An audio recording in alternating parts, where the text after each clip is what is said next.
On my signal, Dr. Gary Nolan just pinged, and he says, Matt, this presentation is amazing. Again, this is Dr. Gary Nolan of Stanford University, the executive director of the Soul Foundation.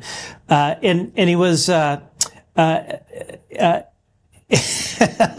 he says, I don't want to come on. I was going to ask him if he wants to come on the air, but he says he looks like shit today. So he's just going to text these questions. But so do I. Well, you should see me without a suit. I totally look horrible. So anyway, yeah. So Dr. Nolan says, Matt, this presentation is amazing. Clearly, he's very impressed. He was noting here that there seem to be two different types. He notes here the small ones seem very different than the other one that is crouched over. Are these two species?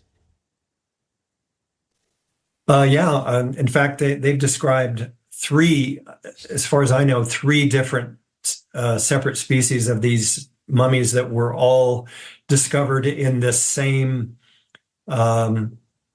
repository of these body or corpses, really is what they are. They're not really mummies, they're corpses, right? Because they have all of their internal organs that are highly desiccated and fairly difficult to figure out what you're looking at. But as far as their interior organ structures, but they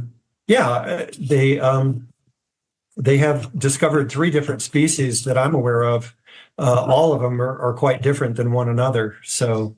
Yeah. Dr. Nolan was noting that the brain cases are very different between the two. So is it when he says that the brain cases are different, is the internal volume of the brain casing different in size, or is it more of just the shape of it?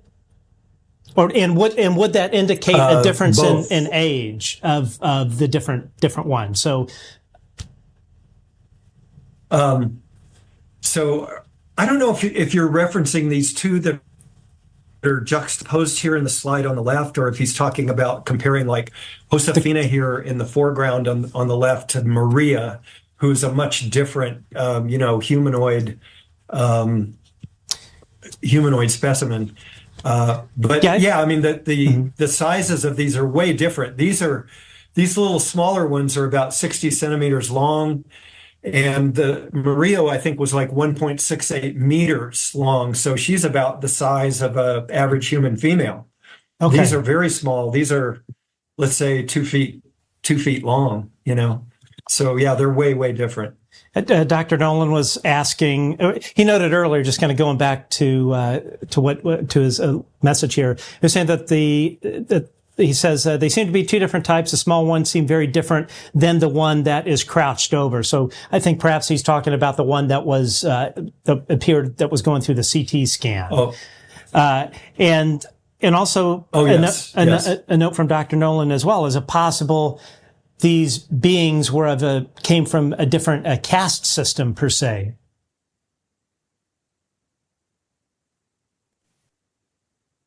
It's absolutely possible. Sure. I have no idea what their hierarchy of, this is going to be something that anthropologists and sociologists, this one reason that the journal that picked this article up is because that's the kind of things that this particular journal that's produced in Brazil, these are the kind of questions that they address in their journal, is the sort of social and environmental consequences of discoveries like this and what they could mean. And so I think that that's the reason that this particular journal picked up this article and peer reviewed it and published it.